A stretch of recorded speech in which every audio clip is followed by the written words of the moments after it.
بسم اللہ الرحمن الرحیم۔ السلام علیکم ناظرین، آواز حق کے ساتھ میں خوش شاکر انور چیب اور آج ایک نئے موضوع کے ساتھ آپ کی خدمت میں حاضر ہوا ہوں۔ امید کرتا ہوں آپ لوگ خیر و عافیت سے ہوں گے۔ آج کی ویڈیو میں ہم بات کریں گے پچھلے دنوں اویس نصیر بھائی کی ایک ویڈیو، انڈیا کے بہت ہی ایک پاپولر چینل ہے انڈیا ٹی وی، انہوں نے اٹھائی غزوہ ہند کے حوالے سے۔ انہوں نے کافی جو ہے نا وہ بکھلاہٹ کا شکار ہیں، خاص کر کے انڈیا کے لوگ۔ اویس بھائی کی ویڈیوز جو ہے نا پوری دنیا میں دیکھی جا رہی ہیں، لیکن ان کی ویڈیوز سے زیادہ جو مسئلہ ہے وہ صرف بھارت کو ہے۔ اس کی وجہ کیا ہے، انہی سے بات کر کے انہی سے پوچھتے ہیں۔ السلام علیکم سر۔ وعلیکم السلام، کیسے ہیں شاکر آپ؟ کرم آپ سے ٹھیک ہے الحمدللہ۔ اچھا اویس بھائی، کیا وجہ ہو سکتی ہے اس کی؟ ہندوستان میں مسلمان بھی رہتے ہیں، ہندو بھی رہتے ہیں، اور دیگر جو مذہب کے لوگ ہیں وہ بھی وہاں پہ رہتے ہیں، لیکن ان کو مسئلہ صرف اسلام سے کیوں ہے؟ اور غزوہ ہند جو کہ لڑی جائے گی، یہ مسلمان مطلب یقین رکھتے ہیں اس بات پہ، تو کیا وجہ سمجھتے ہیں آپ کی، کیا وجہ ہو سکتی ہے اس کی؟ بسم اللہ الرحمن الرحیم۔ اصل میں انڈیا کا سب سے بڑا پرابلم یہ ہے کہ جیسے ہمارے نہیں کچھ لوگ کوئی خاص نعرہ لگا دیتے ہیں پاور میں آنے کے لیے، اور بعد میں وہی نعرہ ان کے گلے کا توق بن جاتا ہے۔ کہ ہماری پچھلی گورنمنٹ نے نعرہ لگایا کہ میں کرپشن کے خلاف یہ کروں گا، اتنے ارب روپے بازیاب کراؤں گا، پاکستان میں لے کر آؤں گا، یہ سارے چور ہیں۔ کرپشن کا نعرہ اتنا چلا ان کا، اتنا چلا، اتنا کامیاب ہوا کہ وہ ایونچولی حکومت میں آ کے بیٹھ گئے۔ اب جب کرپشن کے اوپر ہاتھ ڈالنے کی باری آئی تو پتہ چلا کہ جو ساری ٹیم ان کے ساتھ آ کر بیٹھی ہوئی ہے وہ بھی ان میں سے لوگ بیچ میں آ چکے ہیں، ان کی ٹانگیں کھینچ رہے ہیں، ان کے پاس پاور ہی نہیں ہے اتنی۔ لیکن اب کیونکہ کرپشن کے اگینسٹ وار کی سیڑھی پر چڑھ کے وہ گورنمنٹ میں آئے تھے، تو وہ کوئی جھوٹ سچ آخر تک انہیں کچھ نہ کچھ اس کے بارے میں کرنا پڑا، وہی ان کے گلے کا توق بن گیا۔ انڈیا میں یہی پرابلم ہے کہ جو مودی سرکار ہے، جو بی جے پی کی گورنمنٹ ہے، وہ دراصل پہنچی ہی اپنی اس اقتدار تک ہندو پرستی کا نعرہ لگا کر۔ گجرات میں یہ چیف منسٹر تھا نریندر مودی ملون، اور اس نے وہاں پر ہندو مسلم فسادات کو خود سپروائز کیا۔ اور آپ سب نے، اس جنریشن نے تو وہ دیکھا ہی نہیں ہوگا، یہ کم از کم 20-25 سال پرانی بات ہے، یا شاید اس سے بھی تھوڑے زیادہ ہو گئے ہیں، کہ وہاں پہ مسلمانوں کے گھروں کو آگ لگا دی گئی، بچے عورتیں بوڑھے زندہ جلا دیے گئے، نہتے مسلمانوں کو انہوں نے برچھیاں مار مار کر، نیزے مار مار کر قتل کیا۔ مودی کی، یہ اس کا چیف منسٹر تھا گجرات کا جب یہ ہوا، تو مودی نے وہی نعرہ لے کر آگے چلا، اور پورے ہندوستان میں ہندوؤں کی اس قدر اس نے سینٹیمنٹس حاصل کیا کہ فائنلی وہ پورے ہندوستان کا وہ بن گیا۔ اور یہ مودی کون ہے؟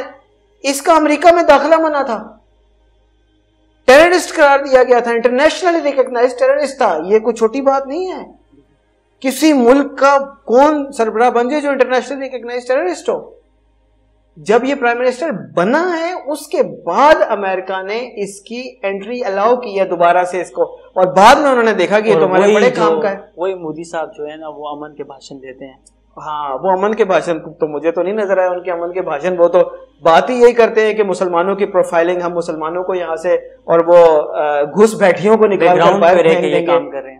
وہ تو کھل کے کہہ رہے ہیں، کھل کے کہتے ہیں ہم گھس بیٹھیوں کو اٹھا کر باہر پھینک دیں گے۔ یعنی جو بنگال کی طرف سے لوگ آئے تھے، جو مسلمان وہاں پر موجود ہیں، ان کو وہ فارنرز کہتے ہیں، اور وہ کہتے ہیں کہ ہم ان کو اٹھا کر یہاں سے باہر پھینک دیں گے۔ ان کا مسئلہ یہ ہے کہ وہ اس سیڑھی پر چل کر آئے ہیں، اب وہی لوگ ان کے گلے ہیں، اب وہ اپنی جان کے خود دشمن ہو چکے ہیں۔ مسلمان جو اتنی بڑی اقلیت نہیں ہے، وہ سیکنڈ میجورٹی ہے ہندوستان میں، ان مسلمانوں کی انہوں نے پروفائلنگ شروع کر دی، اور اس کے لیے انہیں پروپیگنڈا چاہیے۔ اب کیونکہ ہندو سے نفرت کرتا ہے مسلمان سے، لہٰذا میڈیا کو ایسا کنٹینٹ چاہیے جس سے ریٹنگ اچھی ملے، تو وہ ہر قسم کا نکاح جہاد اور اسلام جہاد اور کلمہ جہاد اور اسکول جہاد اور ہر چیز کو جہاد قرار دے کر جہاد کے لفظ سے لوگوں کی نفرت کریٹ کر رہے ہیں، دعوت جہاد اور پتہ نہیں کیا کہ وہ پورے پروگرامز کر رہے ہوتے ہیں۔ پھر کیونکہ اس کو ریٹنگ ملتی ہے، پولیٹیکل پارٹیز نعرہ لگاتے ہیں کیونکہ ہندو کی وہ ملتی ہے ہوا پہلے، اور یہ ہر چیز جو ہے نا اس چیز کی طرف لے کر جا رہی ہے، وہ ایک جلتی جو ہے نا اس کے اوپر آگ تیل کا کام دے رہی ہے، اور وہ خود انڈیا اس وقت اپنا دشمن خود ہو چکا ہے. اس لیے وہ مسلمانوں کی پروفائلنگ کر رہے ہیں تاکہ وہ اپنے پولیٹیکل گینز حاصل کریں، وقتی فائدہ حاصل کریں. انہیں یہ نہیں پتا کہ سونے کی انڈا دینے والی مرغی کو ذبح کر دو گے تو سونے کا انڈا کہاں سے کھاؤ گے؟ انڈیا ہی نہیں رہے گا، آپس میں فسادات ہو جائیں گے، اتنی بڑی میجورٹی کے ساتھ تم لوگ لڑ پڑو گے، قتل و غارت شروع ہو جائے گی، تو انڈیا ہی نہیں رہے گا، تو تمہاری حکومتیں کہاں سے رہنی ہیں؟ تو یہ سچویشن ان کی ہو چکی ہے. اسی لیے یہ دیکھیں نا، ہم نے تو ان کو خیر کی دعوت کی بات بتائی ہے، ہمارا کلپ کو اٹھا کر آؤٹ آف کانٹیکسٹ پریزنٹ کر کے مسلمانوں کی پروفائلنگ شروع کر دی. یہ نہیں انہوں نے بتایا کہ ہمارے کلپ میں دیکھ لیں کتنی پرانی ریٹس کے پڑے ہوئے ہیں، کہ بالکل کلیئر ہم نے بتایا کہ کسی بھی ملک کے سٹیزن کو الاؤڈ نہیں ہے کہ اپنی اسٹیٹ کے خلاف تلوار اٹھائے، اپنی اسٹیٹ کے خلاف ایکشن لے، اپنی اسٹیٹ کے خلاف کوئی فتنہ فساد، چاہے وہ کسی بھی مذہب کے ہو. اگر ہندو کے خلاف اور بدھ کی پوجا کرنے والے حکمران کے خلاف تلوار اٹھانا جائز ہوتا نا، تو سب سے پہلے محمد رسول اللہ صلی اللہ علیہ وسلم تلوار اٹھاتے اور کعبہ سے جا کر بت اس وقت توڑ دیتے جب وہ مکہ میں رہتے تھے.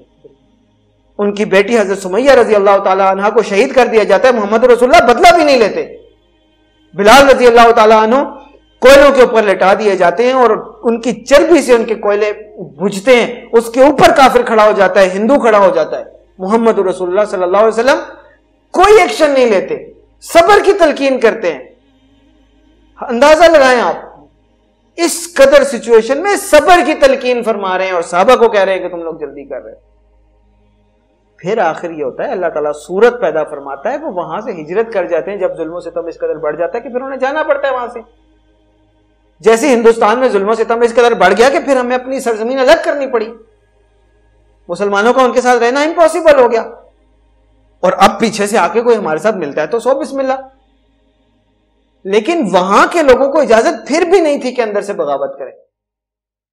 پھر وہ مدینہ کی ریاست، مکہ کی ریاست کے خلاف پھر وہ جنگ ہوتی ہے اور فتح مکہ ہوتا ہے. اور یہی exactly history will repeat itself, کہ ان کے ظلم کی وجہ سے وہاں کے اپنے لوگ ان کے برے ہو جائیں گے، وہ ٹوٹنے پہ آ جائے گی اسٹیٹ. اس کے باوجود وہ پھنے خانی کریں گے، بھڑکے ماریں گے اور پاکستان کے اوپر حملہ کرنے کی کوشش کریں گے. لیکن جب پاکستان ریٹیلیٹ کرے گا تو وہ جان ہی نہیں ہوگی ان میں. وہ جو ایک کاغذ کی دیوار ہوگی، ریت کی دیوار ہوگی، وہ بھسم ہو کر کلیش ہو کر رہ جائے گی. تو اس لیے انڈیا کو چاہیے کہ بہتر ہے کہ اس چیز کو پروفائل کرنے کے بجائے مسلمانوں کو وہاں پر ستم کا نشانہ بنانے کے بجائے ان کے ساتھ اچھا سلوک کریں، تاکہ وہ آپ کے اچھے سٹیزن بنے اور اسلام کے مطابق جیسے اپنی اسٹیٹ، چاہے وہ ہندو اسٹیٹ ہو چاہے وہ غیر مسلم اسٹیٹ ہو، اسلام ہی وہ مذہب ہے جو یہ سکھاتا ہے کہ اس کے ساتھ اچھا سلوک کرنا ہے، اس کا بہیو کرنا ہے. اطیعوا اللہ و رسول و اولی الامر، کہ وہ لیڈر ہیں ان کا حکم ماننا بھی اسلام میں فرض کر دیا گیا ہے. ہاں شرک اگر وہ آپ کو کرنے کو کہتے ہیں یا کوئی اللہ تعالیٰ کی کھلی نافرمانی کو کرنے کو کہتے ہیں وہ نہیں آپ مانیں گے. باقی تو آپ ان کی اشارے بھی اگر لگے ہوئے ہیں تو وہ بھی فالو کریں گے، جو ان کا کانسٹیٹیوشن ہے وہ بھی فالو کریں گے، جو نارمل ٹیکسیشن کا سسٹم ہے اس میں بھی پارٹیسپیٹ کریں گے. جہاں پہ اللہ کی ڈائریکٹ نافرمانی آ جائے گی، کھلم کھلا شرک کی بات آ جائے گی، وہ نہیں مانیں گے، باقی ساری باتیں مانیں گے. اور کون سی اسٹیٹ ہے وہ کہتی ہے کہ بتوں کی پوجا کرو؟ نہیں کہتے، اور کہنا بھی نہیں چاہیے. ان کو چاہیے کہ اپنا بیہیویئر بہتر کریں، تو مسلمان ان سے اچھے ان کو کوئی سٹیزن نہیں مل سکتے. بہت شکریہ آپ کا، ویسے آپ نے ہمیں وقت دی اور بہت اچھے طریقے سے جو ہے نا ان کو جواب دیا. آخر میں رات اندوری صاحب کو آپ جانتے ہوں گے، بہت زبردست شاعر تھے، اللہ پاک ان کے درجات بلند فرمائے. وہ ایک محفل میں یہ بات کہہ دیتے ہیں کہ سرکار چور ہے، تو دوسرے دن ان کو اریسٹ کیا جاتا ہے، ان پہ پرچہ کاٹا جاتا ہے. تو وہ جب جاتے ہیں تو وہ ان سے پوچھتے، جو پولیس والے ہوتے ہیں وہ ان سے پوچھتے کہ آپ نے یہ کیوں کہا؟ تو اس نے کہا میں نے یہ تو نہیں کہا کہ یہ ہندوستان کی سرکار جو ہے وہ چور ہے، وہ امریکہ کی سرکار بھی ہو سکتی ہے، پاکستان کی سرکار بھی ہو سکتی ہے. آگے سے وہ پولیس والا کہتا ہے کہ اب آپ ہمیں اتنا بے وقوف سمجھتے ہیں کہ سرکار چور کون سی ہے، ہمیں اتنا بھی نہیں پتا کہ کون سی سرکار چور ہے. تو یہ حال ہے ان کا. انشاءاللہ اگلی بار بھی کسی نئے مہمان کے ساتھ، کسی نئے موضوع کے ساتھ آپ کی خدمت میں حاضر ہوں گے. تب تک کے لیے اجازت دیجیے. اللہ حافظ. پاکستان پائندہ باد.